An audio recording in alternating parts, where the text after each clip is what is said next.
Hi everyone, my name is Lily, and today I do want to share with you guys the amazing experience I had at a competition called Vibe.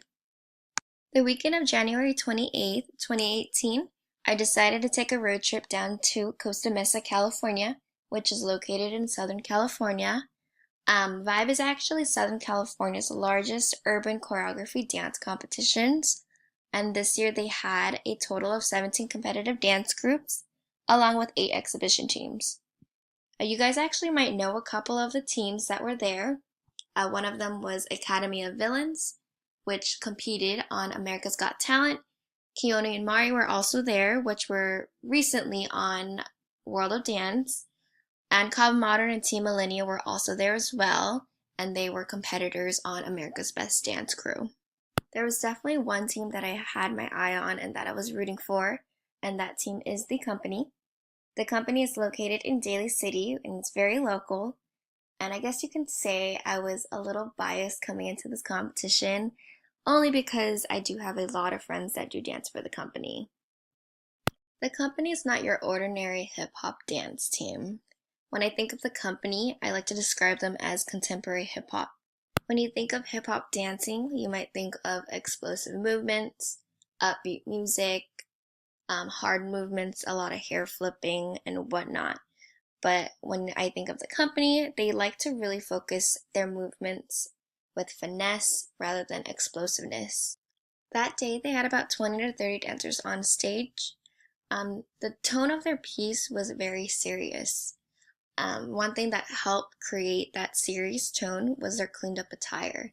They decided to wear dark clothing, specifically dark black and dark blue clothing. Their clothing was also not baggy at all. It was very structured and very tight. Their girls' hairs were actually slicked back as well, so there wasn't much hair movement, hair choreography, or hair whipping, which can be very distracting in a piece. So they really made sure that their piece was going to be clean. Being a dancer myself, I was always told that in order to make your dance piece look clean from the audience point of view, it's best to wear dark clothing, and not only dark clothing, but you want to cover your skin. You don't want skin to show because with that dark, long clothing, your lines and your movements will actually look a lot cleaner to the audience. Having the girls' hair slicked back made it a lot easier to focus on their facials. Their facials were extremely serious. You can see the passion they had just in their face. Another thing that helped set the serious tone of their set was their song choice. Their set was to a song called If I Ever Fall in Love by Shy. Shy is actually a 90s R&B boy band, and the song is actually an a cappella song, so there was no beats, no snares, no bass. Not only did they perform to an a cappella song with no beats to gauge the movements to, but somewhere in the middle of their set, the music had completely just shut off. The dancers started snapping their fingers and stomping on the floor. They even whispered sounds, which created their own music to dance to. I don't think I've ever seen a dance group ever dance without music. It just seems extremely difficult to do. You don't have beats to gauge off of, and you're creating your own music. So all of these dancers, they had to make their own music and they had to stay in sync with everyone else. The company really knew how to incorporate the stage to their advantage. When you're in a competition with extremely competitive dance groups, these staging effects are really important to your piece. When dancing with a large group, it can be really difficult to see everyone on stage, but what the company did was they created these 6 feet to 10 feet platforms.